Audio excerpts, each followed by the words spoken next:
बिहार में विधानसभा चुनाव की तैयारियां तेज हो गई है। चुनाव आयोग का एसआईआर लगभग पूरा हो चुका है। इस प्रक्रिया में राज्य की मतदाता सूची का व्यापक निरीक्षण किया जा रहा है। आपको बता दें कि मृतक मतदाताओं, स्थायी रूप से विस्थापित लोगों और 2 स्थानों पर पंजीकृत मतदाताओं के नामों को सूची से हटाया गया है।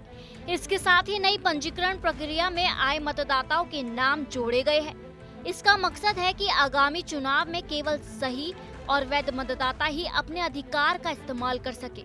अंतिम सूची 30 सितंबर को प्रकाशित की जाएगी। सूत्रों के अनुसार इस बार बिहार विधानसभा चुनाव 2 चरणों में कराया जा सकता है। पहले चरण का मतदान 2 से 10 नवंबर के बीच किया जा सकता है और नतीजा 15 नवंबर से पहले घोषित होने की संभावना है। ये समय सीमा इसलिए महत्वपूर्ण है क्योंकि बिहार विधानसभा का मौजूदा कार्यकाल 22 नवंबर को समाप्त हो रहा है। चुनाव आयोग ने इस बार समय की कमी को देखते हुए 3 या 4 चरणों की बजाय 2 चरणों में चुनाव कराने का निर्णय लिया है, ताकि सभी मतदान प्रक्रिया को सुचारू रूप से पूरा किया जा सके।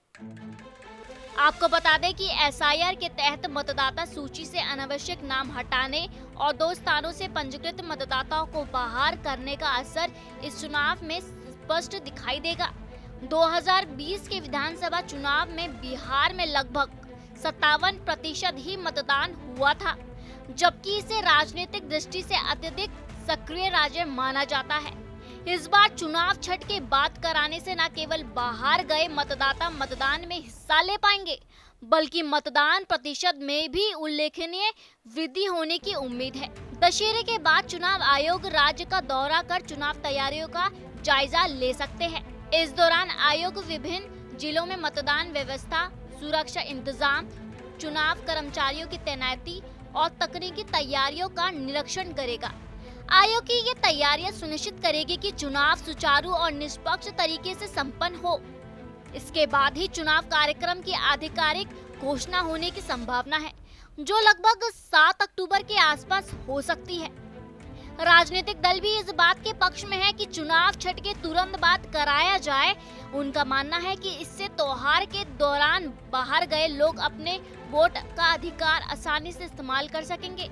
चुनाव आयोग भी इस पहलू को ध्यान में रखते हुए चुनाव की तारीख को अंतिम रूप दे रहे हैं। अधिकारी ये सुनिश्चित कर रहे हैं कि मतदान सूची पूरी तरह से अपडेट हो, ताकि किसी भी प्रकार की दिक्कत ना आ पाए और सभी योग्य मतदाता मतदान कर सके। बिहार विधानसभा चुनाव 2025 को लेकर बीजेपी की तैयारियां जोरों पर है।